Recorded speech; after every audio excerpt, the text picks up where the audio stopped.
I'm doing good. You? Good, thanks. Adam Peters talked about like a moment you guys had out on the deck.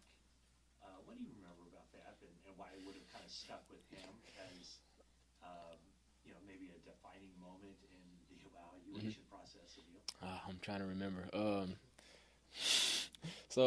I mean, I guess you could say just like how I carry myself. First and foremost, just being a very humble guy. Just knowing my background, I really don't have anything far as off the field issues or anything like that. So me and him kind of connected real well. We talked football, of course, and then we talked about how I got a family, how mature I was. So I feel like that part very much so have stuck with him for sure.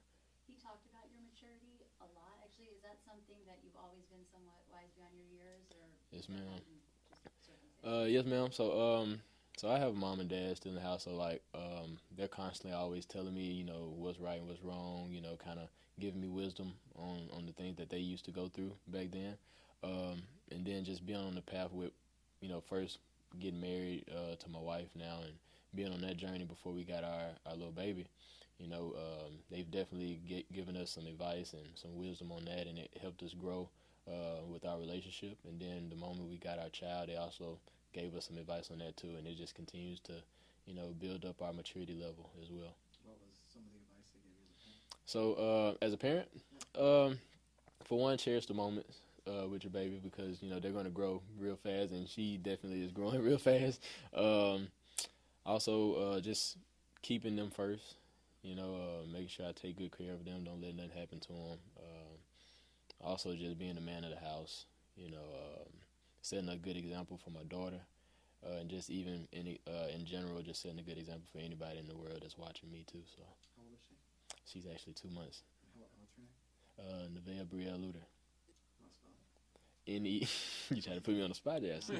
The N-E. father needs to know these You're right. things. You're right. So Nevea. See, you got me. Nevaeh. So it's heaven spelled backwards. Love it. Yes, sir. Yes, sir. Where did the maturity come from? How long has it been part of your life? Like, was it back when you were 4 or 5 years old, where you just were older than? I wouldn't say 4 or 5. Okay. Still a little kid and getting to a lot of things. But I would say the moment I got in high school. Of course, you're still going to do some things and you're going to learn from those mistakes. But I feel like just the experience that I've gone through, the ups and downs, whether it's financially or personally, like I've learned from them, and it's helped me grow as a person. Even before I even met my wife, I met her in high school too as well. So even before I met her, my maturity level was just continuing to grow. That was when it was really just getting started. And again, when I got with her as a girlfriend boyfriend thing, like of course I had some previous relationships, but those previous relationships also helped me mature as well too, and helped me see things differently. So I feel like I started it off in high school, and it just continued to grow each and every day. And then my parents, again, continued to just put that in my ear, So You talk about the ups and downs of life. I mean, the position you play is full of ups and downs. right, So right, how do you bounce back after you get beat? man.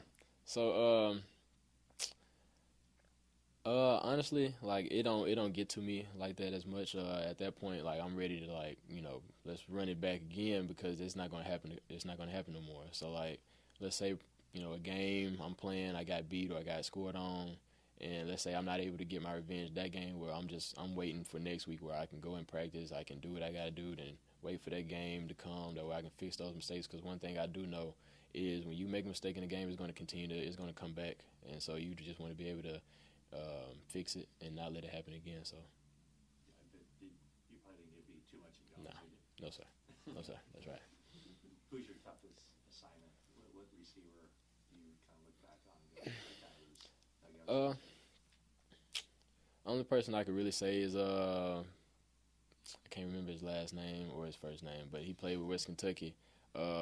And I'm pretty sure like you watch film, you'd be like, man, what are you talking about? But like those were one of the best receiver groups that we've had all year. So, and he was a tall guy, pretty lengthy. Had some good speed here and there, but like I was still able to stay locked in, stay focused, and then just watching film previously on what they like to do, like I was ready for it. So When you look at what the 49ers do defensively, what kind of excites you the most in terms Man. of what you can bring? So actually, like the stuff that they do is somewhere similar to what I did at South. Whether it's cover 3 or cover 3 match, I would say just the different techniques that they use with man coverage. Like I'm actually kind of used to it already. Just different calls that I'm able to get adjusted to pretty quickly. So far as like coverage wise and the stuff that they do is pretty much similar. I'm kind of used to it already. It's obviously a new defensive coordinator here this year. We talked to the head coach yesterday, and he was saying that Steve Wilkes is also learning the system, what they do here. So he's been really busy. Has it been kind of a crash course from day one as far as just delving into stuff? I mean, you may feel like it may be a lot, coming at you, but if you just sit back and just take a deep breath, it's really not. Like the first day, like we got on Zoom, we're just learning fundamentals, offensive recognition. Like you would think that was just a lot thrown at you, but it really wasn't. It's just a matter of just actually sitting down, looking at it, taking a deep breath.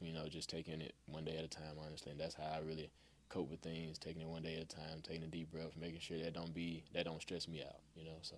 When you're at a non-Power 5 and you're putting yourself on that radar of draft prospects, do the big schools come try and throw some NIL money at you? Did you experience that? I did, but I didn't. And the reason why I say that because they didn't contact me personally. Like they would contact my DB coach at the time, and like the crazy thing about that was like a lot of people would come up to me and be like, "Oh, I heard you leaving. This school is throwing this at you. This SEC school is throwing this at you." And I'm like, man, I didn't get none of that, so I don't know what you're talking about. But I did get some thrown at me, but it kind of didn't change my mind. I was still gonna stay with South. Why just? I mean, I made a name for myself there. Had a great season 2021, so it was like, why not stay? I'm gonna just finish it off, and have a solid season 2022 and just get drafted from there. Because how I see it is, wherever you go, as long as you put the work in and the dedication and just trust and believe the process, I'm pretty sure you'll get drafted, from anywhere. So The coaches at South Alabama said that they thought you would have a seamless transition because the 49ers defenses are quite similar. What do you feel most comfortable? Zone, press man, off coverage? What are you most comfortable Well, you just said it right there. Press man. Press man is something that we done a lot. But personally, like with me, like we ran some zone, but like you will see like one side running zone and the other side basically me as the boundary running basically man. And so like I was pretty much about 90% that whole year press man up. So yeah, I'm very comfortable with press man for sure. Where's the origination of your physicality on the field? Where does that come from? So I mean, I've always had an edge. I've always had a chip on my shoulder, just being an underrated guy since high school. And like since high school, I've had a different mindset. I've always was going to put the work in, whether it was getting stronger, whether it was something mentally, always just doing something extra to better myself. So I kind of take that aggression, I guess you could say, like out on the field. So. What other sports did you play growing up? I played basketball in high school, and my senior year of high school, I actually ran track. Okay. Yes, sir. Does the basketball help you? I mean, high pointing, things like that, leaping? I mean, I had it naturally. So, like, just going to basketball was something that, like, kind of shocked everybody. They were like, man, he can jump out the gym. So, like, I mean, I guess you could say I got that athleticism from my father.